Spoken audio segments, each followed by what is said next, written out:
like become a pumpkin, and like they kind of did. One team became the Jags, kind of became back to earth and became a pumpkin over the weekend. But also the Colts aren't good. The Colts are fraud, dude. There's never been a more obvious collapse candidate.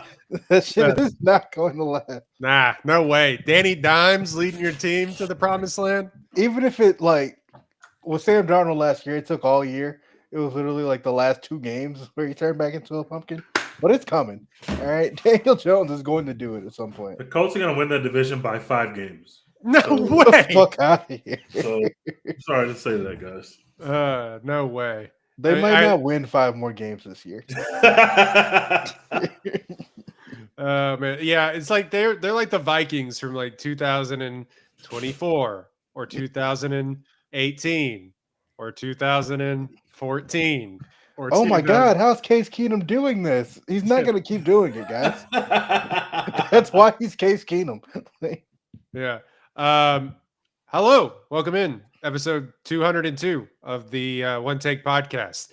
This week we are reviewing, maybe a little late to the game, but who gives a shit? Who cares? The Smashing Machine. None of y'all saw this film anyway, so it doesn't really matter when we drop this. Yeah, no one saw this. Who gives a shit? This is for the love of the game. Right, this one's for the love of the game. This is like why The Rock did it, for the love of the game, and not totally to inflate his own self-worth or win an Oscar. They're not giving The Rock an Oscar. It's just not happening. But I don't think he knew that. I think, in fact, he thought, I'm going to do it. I'm going to do my big one. I'm going to go for the Oscar, and he went for it. This could, like, even if this was like his just a fantastic fucking performance that like tore the house down or whatever, they're never going to be like. Oscar. And the winner is Dwayne The Rock Johnson. Like, no, get the fuck out. They wouldn't even give Sylvester Stallone an Oscar in his later life. After all the shitballs that he made. They wouldn't even give Tom Cruise an Oscar. Like, The Rock was never going to win an Oscar.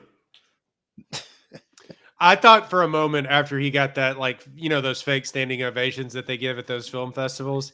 I thought for a second, it's the most insane shit in the world, by the way. They're aura farming those, bro. I don't even take that shit seriously when people say that. Why did they give this film a 10-minute ovation? Why? Like, I like this film. This is not ovation worthy. This is not a 10-minute ovation. I have never seen a single movie where I've been like, you know what? I want to stand and clap for this for 10 minutes. Like,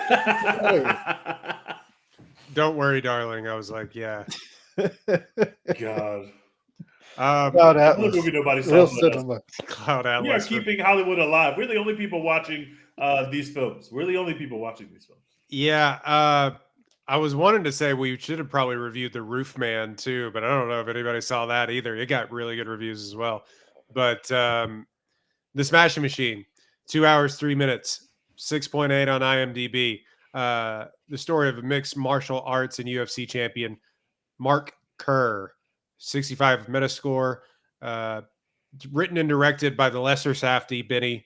Damn, already? That is a very harsh thing to say. Already? Look, it's over. I'm just saying. Are we judging just based off these one movie? We haven't even seen Marty Supreme yet. Yes. Maybe they're lying about Marty Supreme. Yes. They could be lying, just like they lied about this movie. But I don't believe it. Remember when Netflix was dropping the most huff movie of all time, the Skin Off the Dog or whatever that shit was? They were telling us that was really him.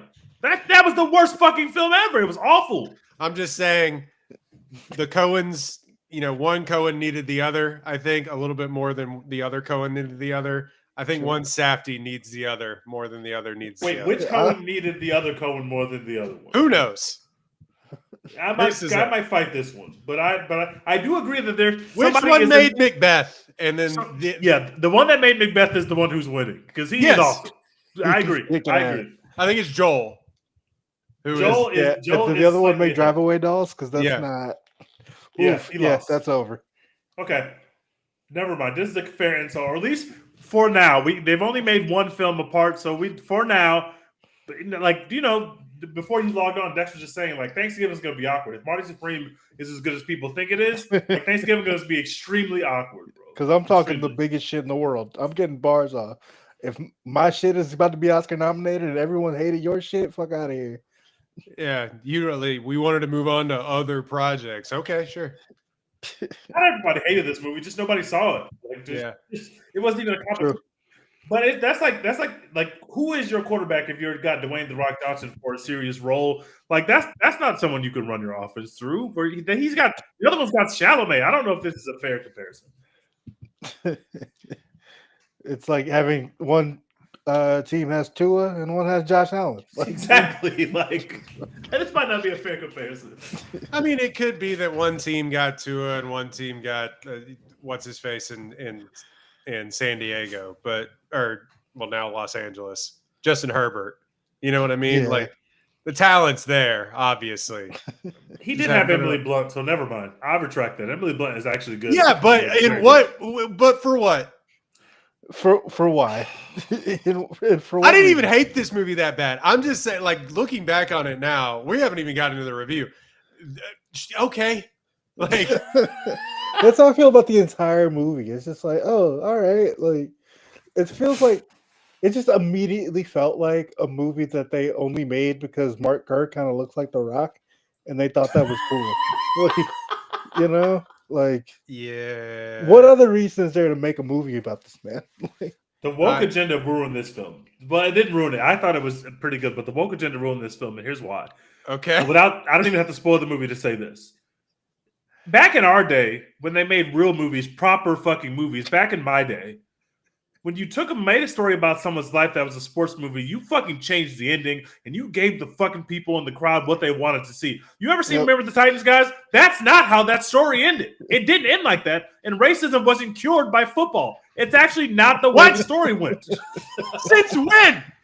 But I'll be damned if they didn't give you the most banger movie of all time because they said, fuck whatever the real story is. We're telling the Disney-fied version of this story. If Safdie had changed the ending of this film, he could have got a real banger on his hands because what the people wanted to see as the ending of this movie and the actual ending of this movie could not be further apart from each other.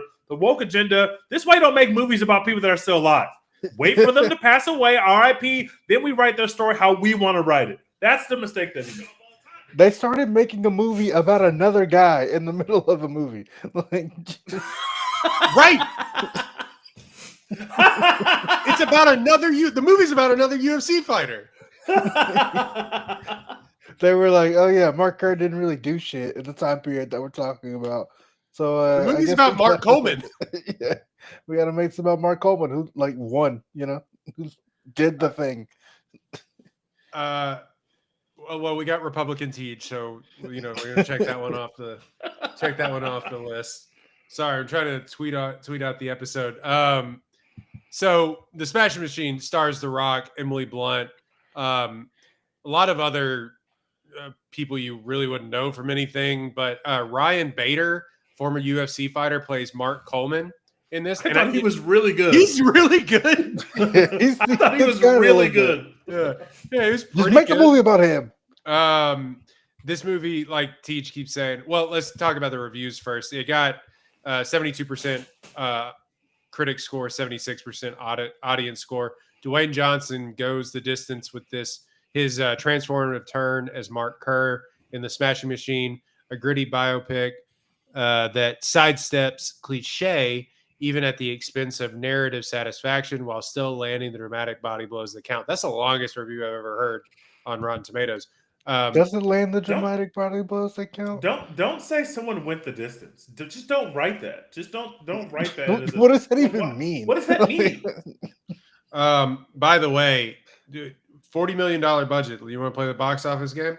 I last I saw it was like 11 million or 10 million. I was gonna say like 27. It has made $13 million worldwide. $10 million. Jesus Christ! Price is right, Teach. $10 million in the U.S. and Canada. So lowest probably box office opening since it's Joe, brother. Since Dwayne was not making direct to DVD shit, That makes me sad because this is the box office that Black Adam should have had. Like if there was a Just Society, we would have treated that film exactly like America treated this film. Like, come on, like the Black Adam is an abomination. This movie, not that bad. Not that bad. Hey man, The Rock better get ready to learn the game plan too. He's going back to Fast and the Furious so fast, bro. Tooth Fairy 8. It's happening. Him and Vin dog. Diesel about the Escape to Witch Mountain 10. Yeah, him and Skyscrapers. This is a big L for us. This is a huge L for real cinema lovers because him and Vin Diesel about to drop the most lukewarm fucking film you have ever seen, and it's gonna be so fucking ass. And it's our fault because we didn't support when he tried to make something that was real. It's our fault. Hey man, John Cena's about to retire, and The Rock's gonna be right back in there. He already started putting some stuff in the press. He already said something in the interview like, "I should be John Cena's last opponent." It's like this is our fault. This is our fault. This is what y'all did. I think, but he also is like, it's almost. I don't want to say it's beneath him because it's all for publicity. But he's also like on Instagram, like, don't put in the newspaper that I'm mad about the box office numbers. Like, okay, yeah, Watch sure. King. Anyway, we love The Rock on this podcast, but we really do actually. The Rock is my GOAT wrestler. Like, I don't know. So Dex, what do you think of the Smashing Machine? The more I think about it, the more I don't like it. It's one of those movies. I think I walked out of the theater and gave it a C-, but now I'm down to like a D. Like it was frustrating in a way that biopics aren't normally frustrating. And like the Rotten Tomatoes review tried to like make that sound like a good thing. They're like, oh, it sidesteps cliche. The cliches are cliche for a reason, man. I don't want to watch a movie about a dude who just lost and then the movie's over. Like nothing even happens. I'm gonna fuck him up with this rocky ending. He loses and then he just like smiles and stares into the empty shower. And then they're like, okay, now he shops at grocery stores. And like, that's it. It's just an extremely frustrating movie. And it's a boring one for the most part. The fights are uncinematic. I walked out questioning, like, does MMA just look like shit when you have to fake it? Or like, is this Safdie brother bad at directing action scenes? Like, you're bored for all the fights and they're like 30 seconds long. It just doesn't work. Especially, I saw Creed 3 not that long ago. The most cinematic fights I've ever seen in my fucking life. You're going to give me this fucking bullshit and Smashing Machine? Get out of here. I don't want this. No reason to make a movie about this guy. His life isn't really that interesting. It's literally like he was a fighter and he was on drugs and that's it.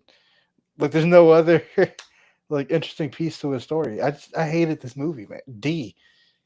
It's almost like they didn't dig deep enough into it though too, because like there's something to be said about these people and like they kind of skim the surface, and TJ, I'll let you go in a second, but like these early MMA, these were like literally like traveling gladiators. Like they were like they were like fighting with like shoes and shit in the ring. Like dudes were in that's one of the like Karate Kids were fighting dudes in wrestling shorts and shoes, like, and they were kicking each other in the face, and like, but then they would go to Japan, and there was this whole thing about like Japan was trying to bring up this thing, and they touch on it a little bit, but not really, about how he's kind of getting screwed over on his fighting contract, and like, and then he doesn't really fight for that.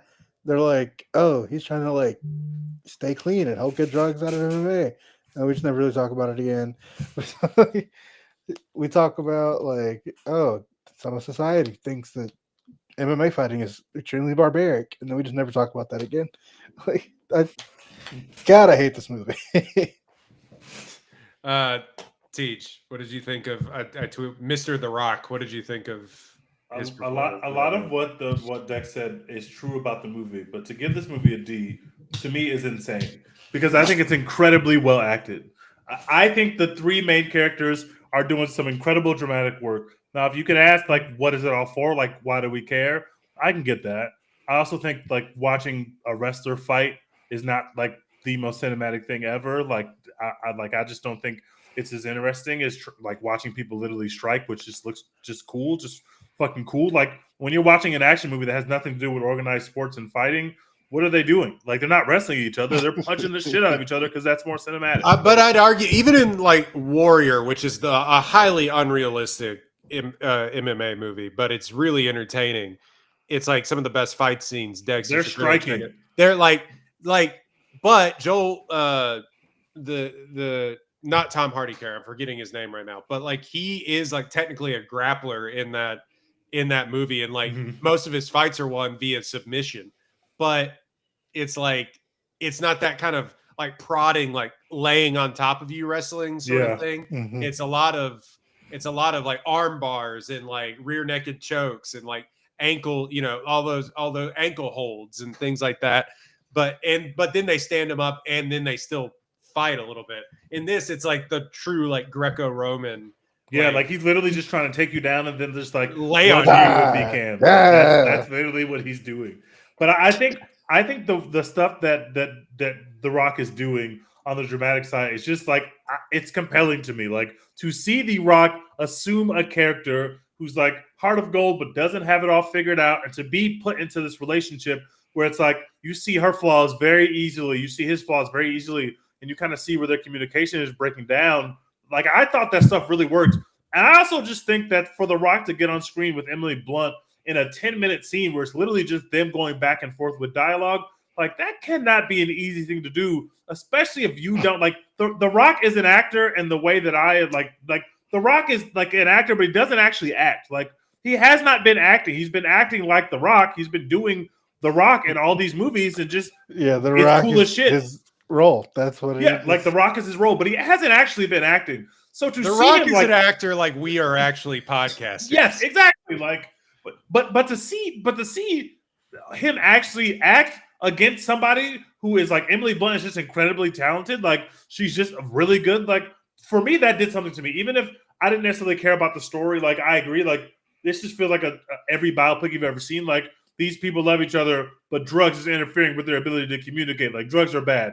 Like, I'm like, all right, like, who cares? I did think that it was like somewhat respectful to the way they showed that he had a drug problem. Like, they don't just, like in every other movie you've ever seen about drugs, you're going to see him going to the bathroom and start hitting his arms like this, like, and mainlining drugs. Like, they kind of hinted around the fact that he was addicted to drugs, and he's like a big teddy bear. He's like got a heart of gold, but he's got a lot of shit going on. And for me, like, outside of like the movie or the plot of this movie, those scenes in which The Rock is acting with Mark Coleman or The Rock is acting with Emily Blunt really moved me. Like, I just think that part, like that dramatic, tense stuff, really works. Even if this is not the best movie in the world, like, to me, it showed me this Safdie has like what he's trying to accomplish here by showing the intricacies of a relationship and the intricacies of how this guy's problems are affecting the two people closest to him. That kind of worked for me. Like, I was not having the most fun, but every time we were in that world with just those tiny scenes with them, I was really into it. I didn't necessarily care about the fighting. I do think the fighting is a little boring. It is like a very anticlimactic and very anti-cliche the end of the movie, where it's like you're building towards like, what if the two best friends have to fight in the finals of this tournament? Just don't. God, that would have been so good. Yeah, well, that's going to be so fucking cool. And then like they literally don't fight. Like, it does not happen. Even though we allude to it like 5 times in the movie, that is not very pleasing to the audience. That's that not is how you make a movie. So I don't think it's a great movie by any means of any stretch of the imagination. But I greatly enjoyed watching the movie, if that makes any sense, because I just think that it's casted perfectly in those 3 roles. I agree with what Royden said. They literally bring up like a money dispute, and then it like literally doesn't come up again. It doesn't matter. And it's not even a part of the movie. Like, his actual finances aren't really a part of the movie, other than us knowing that he makes all the money with this woman he's with, which adds to their fighting. But it's Chekhov's language barrier. Yeah, basically, like it's just. There's so many things that feel like Chekhov's guns in this movie, and then we just don't shoot any of them, and it's over. No. Like, I think if you're going to make a movie about putting someone in the world of the old school MMA, when MMA is first coming into like to being in America, I just think that world is really cool, and some of that stuff drew me in. Seeing the way the press conference looked, seeing the way that the weigh-ins looked, like some of that stuff really drew me in. Seeing the way the locker rooms work, like when he loses his first fight and he kind of descends into the stadium, like that, like, from the directing standpoint, I think that shit is really good. Like the way that we're shooting behind his shoulder as he walks out of the room, he's defeated. He goes from a big ass crowd to like down in the doldrums in the fucking basement of the way that's filmed. I think that there was enough in this movie to show me. I think that this director has something to say. I think he can make interesting shit. I think he can really cast a movie. There were a lot of, like, with the writing of the movie and the like fight sequences, I think we got to clean some of that stuff up. But it was enough to make me see this guy on his own is talented, and I did not hate this movie at all. I would probably give it a B. I thought it was perfectly fine. You saying the thing that like this like shows that this shows you that this filmmaker has something to say. I feel the opposite way, in that it showed me if he had something to say, it would be really cool when he said it, but he didn't have anything to say in this movie, so like he did this instead. If like, you know how if you read a book, you know, like a novel or whatever, sometimes you like no, I don't. You like picture a movie in your mind, like, you know, like you can kind of see it. Yeah. This is like if you read a Wikipedia article and tried to like put a movie in your mind. When you told me that, when you said it was like a Wikipedia article, the movie, I was like, yeah. Like, it's just like, oh yeah, Bart Kerr, yeah. He had a UFC contract dispute, and he had a girlfriend who he fought with sometimes, and he was addicted to drugs, but now he's not. And then he got married, but now he's not. Like, yeah. It's also like very anticlimactic to show like this whole ebbs and flows of the relationship, and then at the last scene where you show the real Mark Kerr, you see that like they got married right after this big fight that we seen them have in the movie. Not a physical fight, but like a really harrowing kind of like a knockdown, drag out. Like she was about to shoot herself. She was about to kill. Like she literally is like going to shoot herself, which is like incredibly. Like I thought that scene, like I think that kind of scene work really works in the movie. But then you get to the end and it's like, oh, they got married right after that big fight that happened, and also they didn't stay together and they have a kid. I was like, they have a kid, yeah. What? Like what? Then what do we do it for? Like it just didn't. Like there's like, why did she become a center point in this movie if she was in his life at that time? But like obviously she was a big part of his life at that time. But like it didn't actually work out. It just made me question like why did we focus so much on their relationship? Not that their relationship is not important, but why is this so much a big part of this story about this interior relationship, which I did not hate watching on screen, but can't really justify why there was so much of it at the same time. So I didn't really get that. The movie tried to have two climaxes with like the relationship one and the fighting one, but like nothing happened really in either one. Like he just lost both of those things. Yeah, well, it's basically it almost goes into the what I text y'all and saying is like, it's the message of the movie that like women will ruin your career. Is like that was because he lost because he wasn't focused or something like that. Like, yeah, and then it's like, oh, okay, well, that's tough. And then the movie's over. Yeah, I don't know. I actually agree, like, not to play middleman. I agree with both of you here. Like, it is like it feels surface level, the movie. It's almost like that Benny Safdie needed another writer to once this over, you know, like possibly somebody who's like pretty similar to him but not exactly the same. Yeah, like, you know, may have shared some similar upbringings, if you will. But I just think I kind of think that like TG, you are right. Like some of the stuff, like some of the scenes between he and The Rock and Blunt, and The Rock and the guy playing Coleman are I think, you know, good. And obviously, quite frankly, it really goes without saying that this is The Rock's best work in a movie. Like it's not not that difficult to say. And like it's the most interior it's the most emotion that he's ever shown in a movie. Crying, like he can't do it on camera, but it like he tries.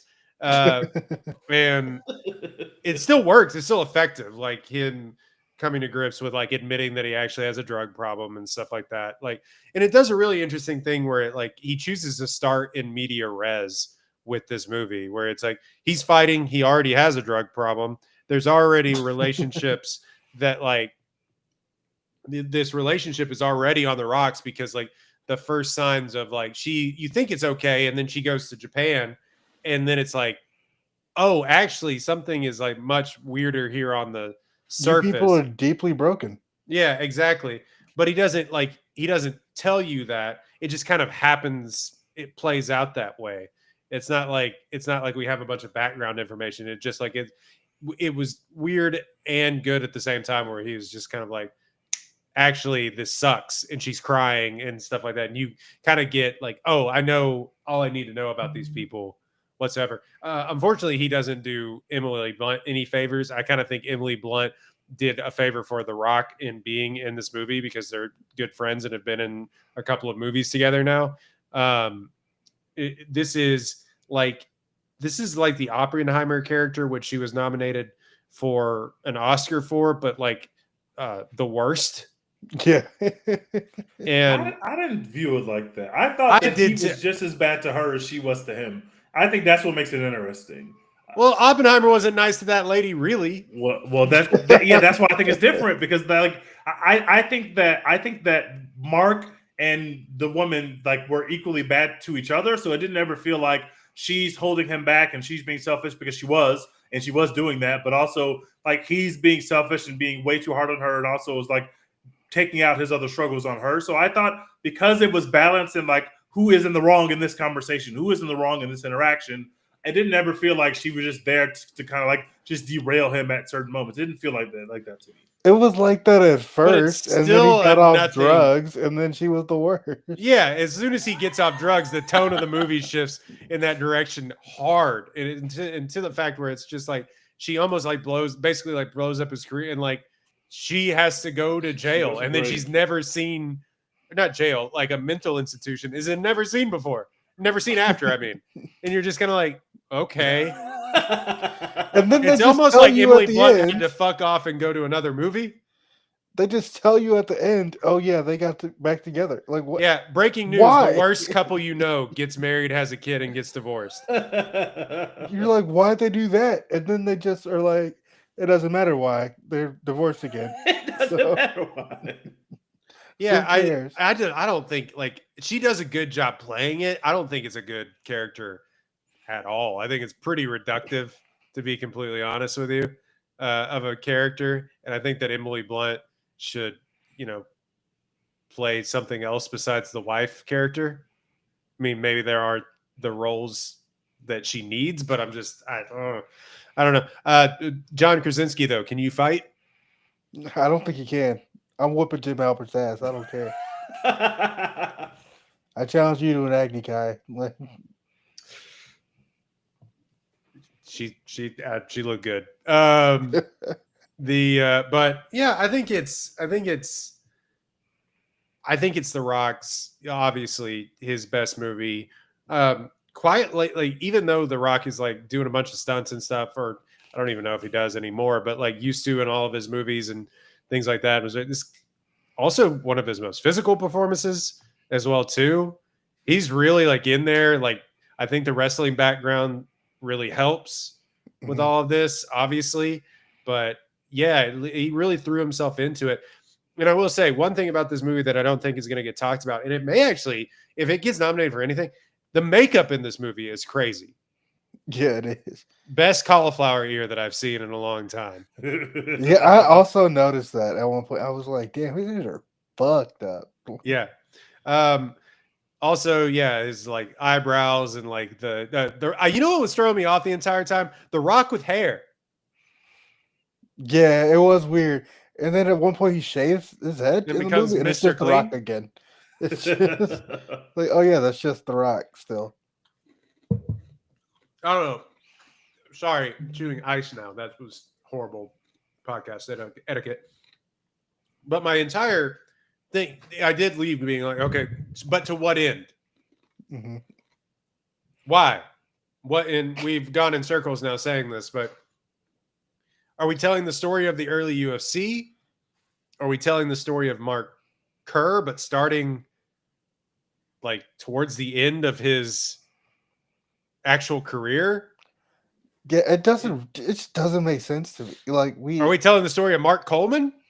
Because it seems like you kind of wanted to do that as well too. Which would have been a much more like, again, I understand that some people are crediting this movie for fighting the cliches, but like the good classic sports movie version of this is in the movie. It's just Mark Coleman. Like, it's right there. Like all of the, like he's on the come up or the comeback. I mean, like from once he was the guy, then he had a few losses in a row. Does he still got it? And he does, but like that's not what the movie's about. But that would have been so much cooler to watch. Like, does the old man still got it? Yeah, he does. Yay! Thank you. Great movie. Substitute Teachers Everywhere will play it for years. Like, yeah, I don't know. I just to what end? Will The Rock be nominated for a Oscar? Yes or no? No. Oh. I thought his performance is good, but that they're not going to. Like, I think that he knows there's not going to be an Oscar campaign because just not enough people watched it, and that I think he can save face by saying like it's not that people thought my performance was bad, and hopefully that allows him to still do more dramatic roles because I think that people generally liked his performance, and that's like he didn't make the movie, like he did his job as a performer, and I hope that he doesn't just. Like he can go back and make whatever he wants, but I just hope that if something interesting that he's interested in comes across his desk, he would not do it just because it's like, oh, last time I did a dramatic movie, I thought I was going to win an Oscar, and then nobody saw it. I hope that he tries to get. I am interested in this. Can he do? Because, like, look, quite frankly, I mean, Sylvester Stallone was able to do it a little bit, but even then, sometimes you'd watch something like Copland or something and be like, why is Rocky doing like a depressed cop or something? And he was only really able to get critical acclaim again when he went back to playing sort of a down on his luck Rocky again in the Creed movies. He went back to the classics. Now, The Rock, for all of his movies that we know and love on this podcast, he doesn't have a certified Stone Cold, classic in the Library of Congress like the actual Rocky. So can he do dramatic roles where he's not literally covered in makeup and like disappearing into this other person? Like, are we going to see like The Rock is a high school teacher, like that helps out a student, because 350-pound The Rock is sitting up there trying to teach calculus. You know what I'm saying? Yeah, I just don't think he'll ever get there. He'll always just be The Rock. It's hard for him not to. Yeah, that feels, again, reductive, but I just do kind of think that, he's 50 years old. Like it may be tough to keep doing these Fast and Furious movies, but I just think I'd be interested to see what that role would be. He's eventually going to get to the point where he's like actually legitimately washed and then make a movie about a guy who is legitimately washed and used to be the greatest. Yeah. And that'll be the thing he wins an Oscar for. Like, that'll be The Rock. They're not giving a wrestler an Oscar. That is not that was never going to happen. That's just not a thing that's going to happen. I would bet big money that Batista wins an Oscar. I will bet. That's not. I love Batista. That's not. They're not giving that man an Oscar, bro. Yeah, and like The Rock is a different level of. The Rock is a different level of wrestler than Batista was. Like, people obviously like knew Batista was a wrestler or whatever, but people legitimately like watched The Rock. Like, he was in like that peak era. So, they're not. I don't think they're. I don't know, guys. I feel like if something like, yes, you're probably right, but if something came along and if somebody, like, I think that John Cena is good at what he does, and I'm not saying like this is an example, but if somebody did something like, yeah, they wrestled and they were really popular for a few years, but if they came out and like The Rock came out and he was like making the Scorpion King and shit, like if somebody came out and was like, all right, I want to be really serious about this, kind of like what Batista did, like but they put him in Marvel films directly, and that was it. But like if somebody comes out and isn't, granted, 280 pounds of muscle, like if somebody is like a normal sized guy and then just there are no dudes that are built like Timothy Chalamet in wrestling that like, but no, but like somebody like Cody Rhodes or something, you know what I mean? Like not like Cody can't even act like Cody Rhodes the wrestler. I don't. I'm naming a normal guy, normal like size. Even guy. the normal guys are fucking jacked, Rey bro. Mysterio, right? Even the normal guys are fucking jacked, bro. They're gonna walk on set and look crazy compared to anyone else you put them on screen with. It's gonna be that uncanny thing of this guy is a wrestler and this guy has been doing steroids and lifting weights for his whole life, and then we put him right next to Chalamet. Chalamet's like looks like maybe he works out like once a week and it's all cardio, bro. He's not lifting. Yeah, I feel like The Rock will get. Like, if Zac Efron couldn't get an Oscar nomination for Iron Claw, which is a movie people like much more, and like his performance, is a better movie as well, like just a better movie. Yeah, perfect example, Dex. And I wanted to cite that movie. Thank you for bringing it up. When I saw this one, and I was just like, that had so much more. Even if it wasn't anything to say necessarily, other than which we kind of criticized, like, damn, that's fucked up. Like, yeah, was this guy's life fucked up, guys? Yeah. That had even a little bit more to say about the nature of like the sins of the father stuff that we talked about in our last episode. But that was so much more coherent in what it was trying to do, even if it was, quite frankly, like torture porn at a certain point. But like, I'm just like it, and it centered a guy that not a lot of people take serious as an actor, even though we all love Zac Efron, but not a lot of people take him serious as an actor, giving an incredible turn performance and a very physical performance. And then nothing happened. No, but not a lot of people saw it. That movie made a little money, but like not a lot of people saw it. It kind of came out at a weird time. And then nothing happened. Yeah, nothing happened. Yeah. I don't know. Was that A24 also? Yes, it was. Maybe they're the ones lacking. I don't know. But then they also won like every single award like 4 years ago. They usually do. Like they're coming. It'll be like 2 years, and then they'll have a film. Maybe it's Marty Supreme this year. They'll have a film that is just like they won't win anything, and then all of a sudden it's like, hey, we have a film that won 15 Oscars. And you're like, what happened? Like, when did that? Cause they're like a big studio now. I don't think that there's a performance that I would say like one performance in that movie that is like head and shoulders better than any performance in The Smashing Machine. It's just a way better movie. Like it's just like That's a more compelling story. But it's also a way more compelling story to what Dex is saying. Like watching somebody's family die one by one is just a way more interesting story than this guy's a drug addict and then he loses his final fight. Like it's just a way more compelling story. We've also kind of just seen that story before, especially in sports. Like guy down on his luck gets another shot. I mean, it's Rocky. I mean, Rocky wasn't a drug addict, but yeah. But it's like usually those guys win. Otherwise, like Rocky didn't win though. I mean, he eventually won stuff, you know. Yeah, like in The Smashing Machine 2, Mark Kerr might become champion. We don't know. By the way, you said you got to wait for people to die. To learn that Mark Kerr was alive and well. By hand up, man. Like I thought this might sound crass. I thought for sure that guy was dead. Like this is crass, but like all of those, which is another story that you could tell. Like, you know how many of those early UFC fighters are just, quite frankly, no longer with us? Like, yeah. It's just like they're either doing steroids or they didn't have any rules. They're like kicking people in the back of the head. You know what I mean? Yeah, like that's and they had no respect for weight classes at that point. No. My uncle tells a story that in the early days of UFC, before when you had to like buy it on videotape, you know what I mean?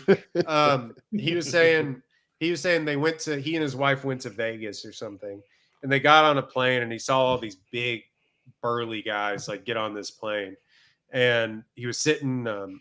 He passed the guy going back a few seats, and he said he had this big like indention on his head, like just a dent in his forehead.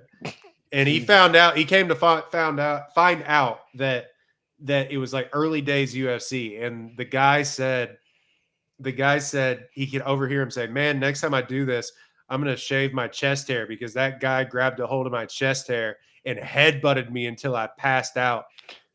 Oh, shit. That sounds awful. Yeah.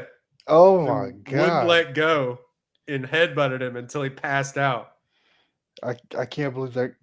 This sport is going to take place at the White House, by the way. Yeah. What the fuck? Very normal. So such a normal country we live in. On Mr. Trump's birthday, you know. Oh my God! I still can't believe that. That's the dumbest shit I've ever heard in my life, dude. I'm gonna be tapped in. I need to see some elite CTE getting handed out on that White House lawn. What you're gonna see is John Jones trying to tackle Tom Aspinall. Hey, I'm turning that up. There might be Alex Pereira now. John Jones, Alex Pereira will move mountains. I might be at the White House, bro. I might pull up to the White House to see that. I would pay. They're not letting you out that bitch. That's true. I don't want to get deported. But, your ass is going somewhere. Sorry, my headphones came unplugged. So what you're saying is you did take the 50,000 to sign up for ICE.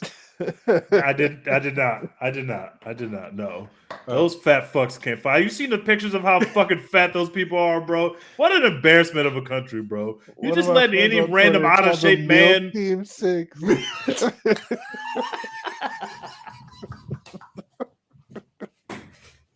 Oh my God. was dying, bro. The Texas National Guard embarrassing us out of here. Holy fuck. We're cooked. A random Chicago citizen was just running in circles and none of them could catch him. Literally none of them had any chance to even come close to catching him. What kind of country is this, bros? They couldn't catch him the first time. He got away, came back because he dropped his phone. He literally came back. He got away again.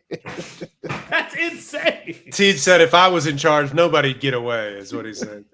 I wouldn't be chasing. Oh, y'all gotta feel me in the gulag. The fact that he literally got away and they gave up on the chase and he just spun the block, knowing that y'all are still fat as shit and out of shape. Y'all not gonna. You haven't gained any fucking shape. You guys are just as bad at running as you were 20 minutes ago when you saw me last time. So I'm just gonna literally just do it again and get my phone. Oh my God. Speaking of shape, just real quick, The Rock looked different. Like he looked like. I wonder what his workout routine was because he looked different than what he normally looks like. He was much more barrel chested and stuff than what he probably normally wasn't eating 37 pancakes a day like he does with all these protein binges he does. The way that man eats is just for fuel, bro. That man is insane. It's also fake. He doesn't eat that shit. You can't prove it, Rock. Fake. No, you never see him take a bite of any of that shit. Fake. Sorry.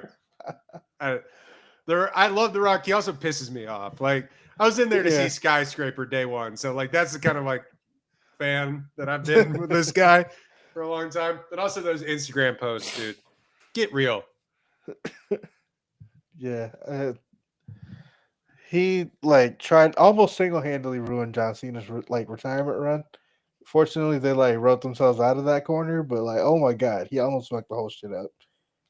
You think he's gonna be back in the trying to lead the family? What's he doing? I definitely think that he's going back to the WWE now that this happened. He's not going to. He thought he was going to be doing an Oscar campaign for the next 6 months, but he's not doing that. That's not going to happen anymore. So he's got some. It ain't tonight, pal. What does The Rock have on the docket? What's on his IMDb? He's going to be in He's going to be in the Marty movie, right? He's not going to be in Marty Supreme, is he? No, Scorsese's movie. Oh, Martin Scorsese. Oh, right, yeah. Oh well, he is actually in the live action Moana. They did film that. Why do we need? I didn't even see Moana 2, but why do we need like these live action Disney movies are killing me slowly, bro. We don't need these. What was the last one that came out? How much money was it? Snow White. I think that tanked, but yeah, that one, that was part of the discourse, so that was bound to happen. Right.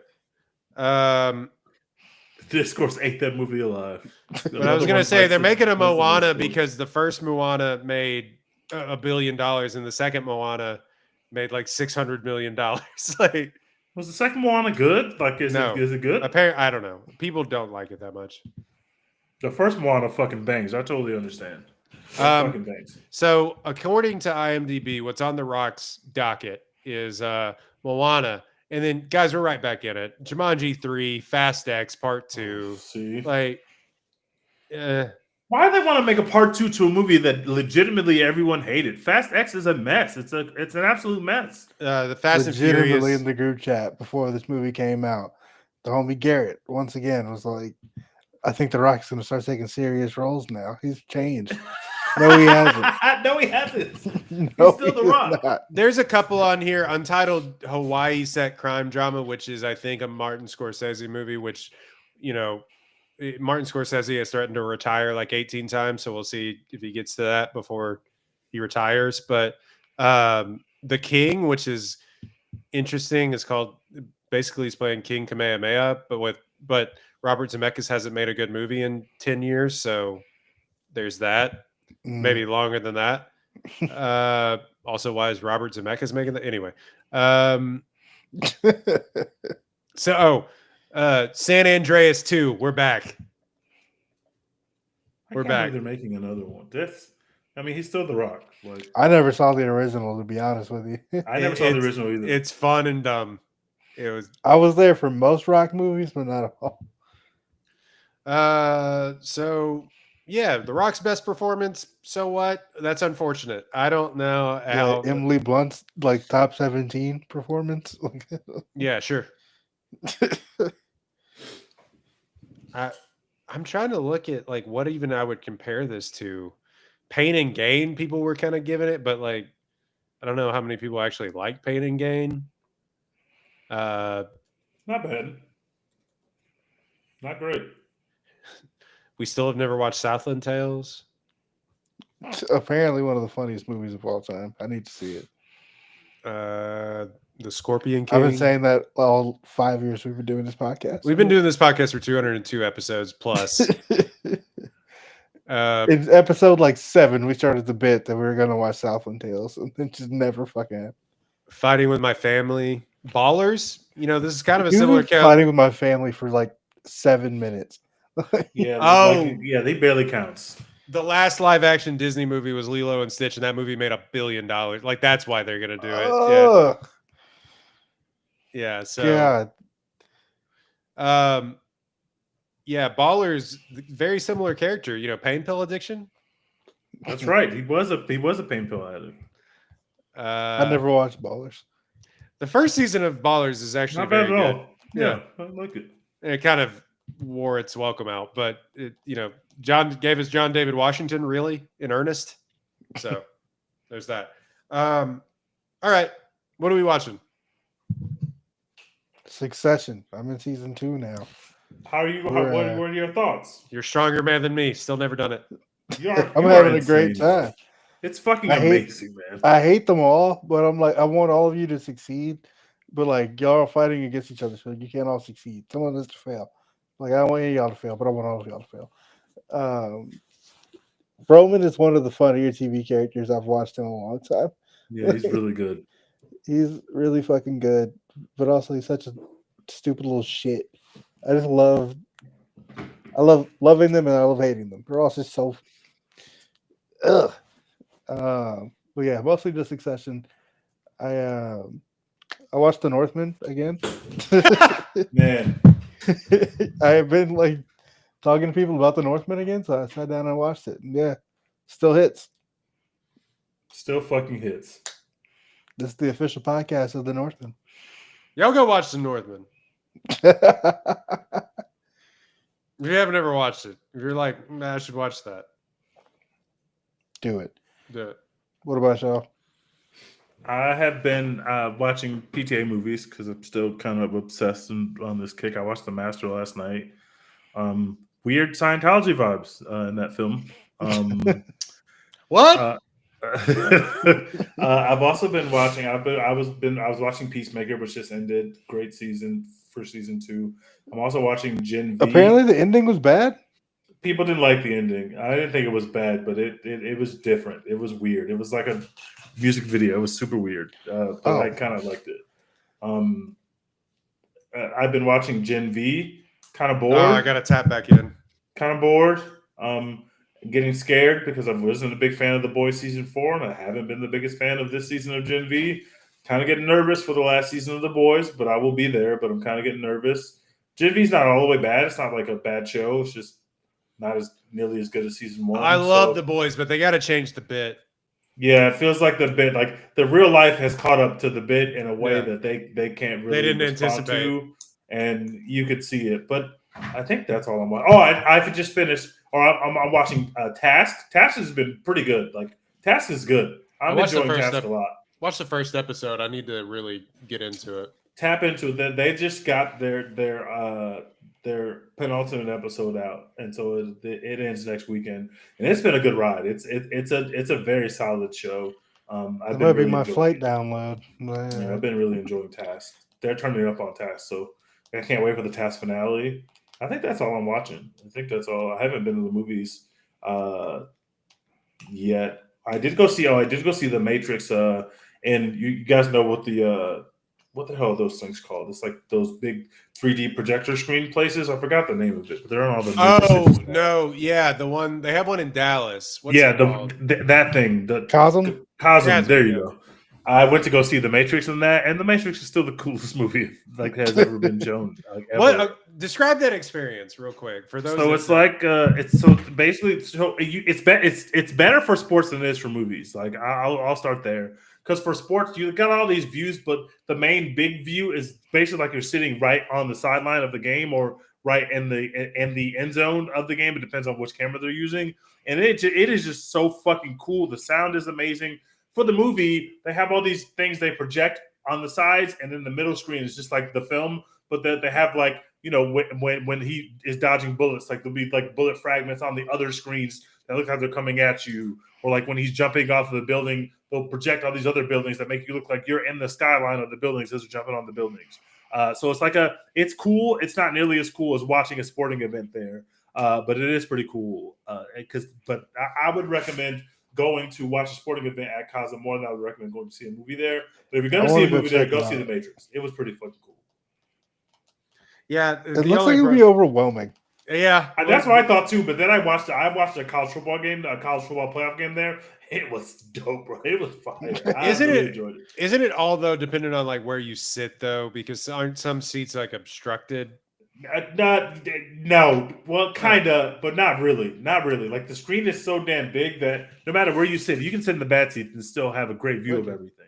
It's pretty cool. I was very against it because it's like not the cheapest thing in the world. I was like, why am I going to go to a souped up like 2025 sports bar? I'd rather just go to a real fucking sports bar. But then I went and I was like, oh no, this is cool as shit. It's actually really cool. Yeah, they projected like you're sitting basically on the sideline at the 50-yard line. Like that's pretty. And if you go see a movie, before the movie, they have like this big video package that basically shows you what it would be like to watch sports there. It's like a commercial for the Cosm, and it is the coolest looking thing to see sports that big and from that angle, and like it's crazy. It's insane, man. It's insane. Speaking of Task and Mark Ruffalo, I rewatched Spotlight because it came back on Prime Video. Good cinema. I need to watch that. That you never seen it? No. Ooh, great movie. Bad time. Very bad time, but very good movie. Yeah, very good journalism movie. I mean, I had watched a lot of All the President's Men the other day, and so I've kind of like got on that kick. And it's just one of those movies that goes on and off streaming all the time. So when it comes on, I like to like really dig into. I just think it's a brilliant movie. There's a reason it won Best Picture. Remember when sad movies won Best Picture? Yeah. I mean, I guess Oppenheimer's kind of sad, but like Oppenheimer's nihilistic. Everything else, it's like Anora, which is a fucking blast. Like, right. Everything everywhere all at once. I watched One of Them Days finally on Netflix. Thoughts? I thought it was one of the best comedies that I've seen in a long time. Funny. I wish more people. I wish I would have seen it when it came out, but like, I'm glad it came out. SZA's really great. Of course, Keke Palmer delivers every time. I mean, it's just kind of the stuff like, I mean, it's Friday for a new generation, but it's just kind of the Yeah. stuff that we don't get a lot of anymore. And so, like, I really appreciated it. Like they actually put time and effort into it instead of just shit farting it out on a Netflix. Like they knew they were going to release it into theaters, and so they tried a little bit. I finished Magnolia. What do you think of the ending? Teach. Can I... I wanted when last time when you were like, "Yeah, I started Magnolia," I was like, "Oh, I can't wait till he actually finishes this film." Man, what? It's crazy. It's insane. It's the most left field ending of any PTA movie by a large margin. He's got some weird endings. It is so fucking weird, bro. It's just I can't ruin it for you, Dice. Like you have to see it to believe it. Yeah, don't ruin it for people that haven't seen Magnolia. But the ending is completely insane, and it's one you will never guess. I was watching it with my wife, and she kind of came in like halfway through, which was like a bad mistake anyway. And I was kind of getting bored with it towards the end. I thought the Tom Cruise stuff was really, really good and interesting. So good. But like I was kind of getting bored with it at a certain point. And then, she was like, "Oh, well, you're missing them all at the crossroads." She even pointed it out. She was like, "You're missing all of them at the crossroads and talking about each other." And then the ending happens. And then she just like, "What is this?" And I was like, I don't know. I don't know what to. I too have never seen this either. Okay, maybe Magnolia is my playing download. Dude, we can talk about it. I mean, 3 hours. Like, how long is your flight? That's hilarious. Yeah, man. 3 hours. Insane. It's worth watching because so many people talk about it. It's also like peak weirdo Tom Cruise. But I just dog like I don't even know. It was I don't know. I gave it like 3 stars because it's a well-made movie, but I'm also like, oh, what the fuck is that? Yeah. God, I gotta watch it. That's the best endorsement ever. Yeah. You'll have the same reaction. I think you will have the exact same reaction. To be I do expect that the same reaction because like I hate movies like that. Sorry to bother you. What the fuck? That movie stinks, man. I told the story on this podcast that I was at the screening of that movie, right? Man, holy shit. It took everything in me to not be disrespectful, bro. I tried so hard not to be disrespectful. That shit stinks.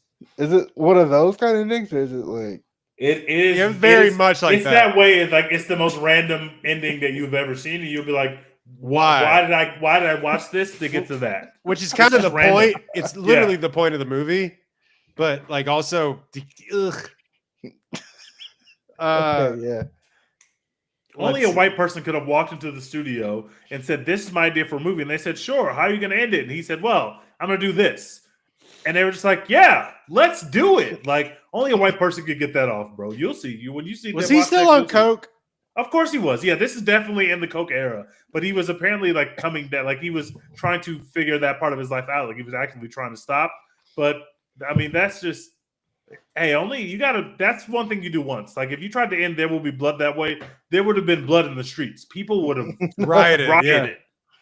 People would have legitimately rioted if he tried to do some shit like that. Dude, I gotta watch this goddamn movie. I gotta know what y'all are talking about. We can't spoil it for you. You gotta figure it out on your own, just like my father and his father before him. I watched a couple comedy specials on HBO though. Caleb Heron's comedy special, and then Mark Maron's comedy special. One was way better than the other, but I'll let you figure that one out. And then. Yeah, that's pretty much it. A lot watching Love is Blind passively with my wife. I've heard this season stinks. This is the first season I have no interest in watching. Everyone has told me this season is the worst season. They say it stinks. Brother, you could have fooled me. Oh, well. What does your wife think of it? She's a better barometer of whether it's good or not. I think it's also passive television, but I think she thinks it's, she didn't watch 7 and 8. I think this is season 9. She didn't watch 7 and 8. is watching 7 and 8 right now and just picked this one back up.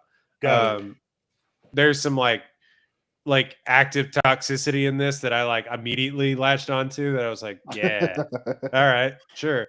I only want problems, no peace.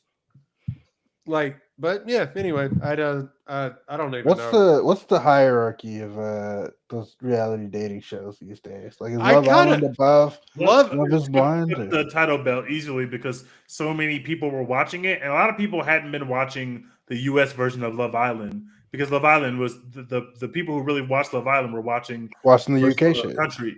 So, but that easily has a title belt now. And I don't know if we're going to see anything like it. It was kind of like the closest you can get to like I guess like a omnipresence moment where everyone is watching the same thing. Literally, like peak American Idol. Love Island. Yeah, it kind of felt like a monoculture. It's like monoculture. Like when Road Rules was that big, or when The Bachelor first started, or like these moments where everybody seems to be watching. And Love Island kind of had that at the beginning, like when they first started this. Sorry, Love is Blind kind of had that at the beginning, but it's on a streamer and it's Netflix, so it's not like. Well, they had us trapped. It was peak pandemic too. With Love is Blind. So that they kind of had big numbers, I'm sure, but this was legitimately everywhere. This season of Love Island became people's personalities in a way that was scary. Frankly, it was bad. It was weird. Those people were household names, even if you had never seen the show. Like crazy. I like Love is Blind. Like Love is Blind, and to an extent, I like the concept of Love is Blind. I feel like it's less insidious to me than Love Island is actually. But people love Love Island for the messiness. I also think Love is Blind. It's all fake stuff, but a lot of these people you do see. There's more success stories on it than there are The Bachelor, so there's something to be said about that, which is interesting. Yeah, the couple from that first season is still going strong, and it's like, oh, okay, this show has something to it. Yeah, so, but Love is Blind to me, I can't believe we're talking about this for this long, but like, Love is Blind to me, I tend to like more. I haven't watched that much of Love Island, but both of them, I think, have surpassed the cultural. No, maybe I'm wrong. Some woman would be screaming at me, but like, does the Bachelor move the needle like that anymore? Amongst those who are already fans, yes. It's just like Big Brother. Like, the fans of Big Brother will always watch it. The fans of The Bachelor will always watch it, but it doesn't really escape that bubble anymore. Just like that, it doesn't become a part of like larger popular culture. Just the people who already love the show watch it. Yeah, I guess Love is Blind had a moment where it peaked into the other popular culture, but now I guess it's found its own. Yeah, literally a person who never watched Love Island this year was like, I knew what was going on with like Hutta and all the other names. Like it usually doesn't get like that for dating shows anymore. So yeah, that was Bachelor Hour on the on the One Take Podcast. That's what you come here for. I don't necessarily know. Apparently, Tron Ares sucks ass. So yeah, I'm curious about why people didn't go see that, because like. I want it to be because we all hate Jared Leto, but I don't trust the American populace to hate Jared Leto. Like online hates Jared Leto for sure. I'm like, yeah, do regular people not like Jared Leto now? Like, has it gotten to that point? I don't know that it has. So I want and marketing for that movie's been everywhere. I was in the mall today, like an old person, and there were big Tron Ares posters everywhere. Like, it's impossible not to know that this movie is out. So, 55% on Rotten Tomatoes, 87% audience score. So somebody's lying. Yeah, what's going on? So we're not going to see Tron Ares. I don't have the time or the willpower to go and see that movie. If we didn't see Morbius or whatever it's called, yeah, you can bet your ass we're not going to go see the other. Also, let us thinker. Like Tron, I never did it for. I never saw the second one.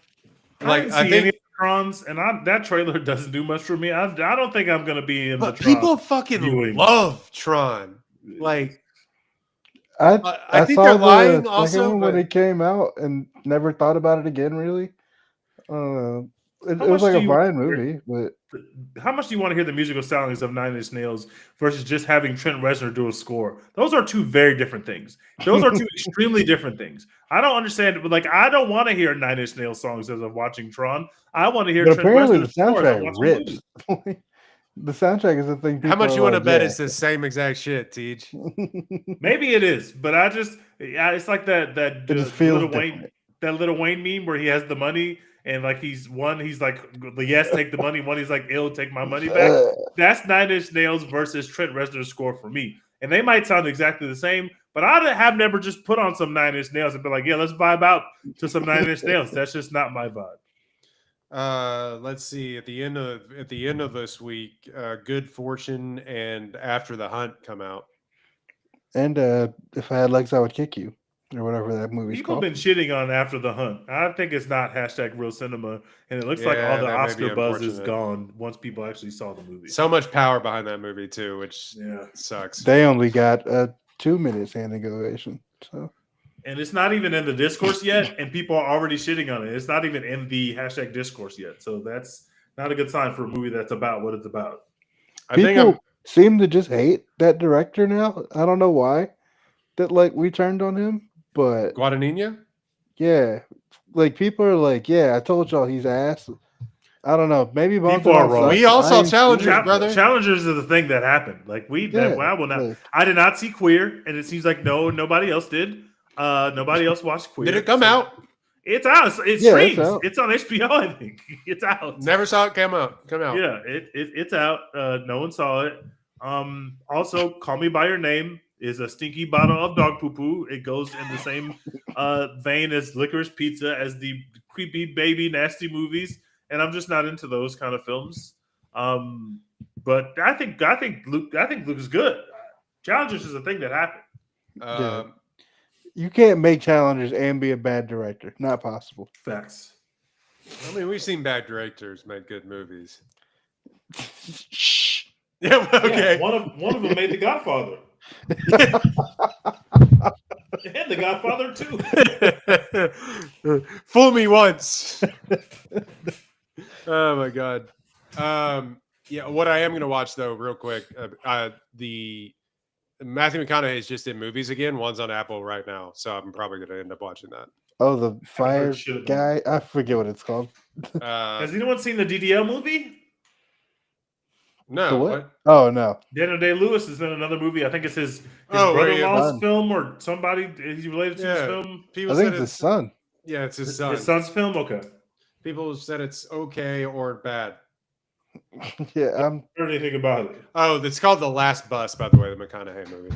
Yeah, he drives through the wildfires, California wildfires or some such. Yeah. Why not? Paul Greengrass. I think I'm gonna watch that. Shout out to Academy Award nominee America Ferrera. And Academy Award winner Matthew McConaughey. I'm also going to finish the PTA movies I haven't seen. I've been rewatching all the ones I have seen. I have not seen Inherent Vice, and I haven't seen Hard 8.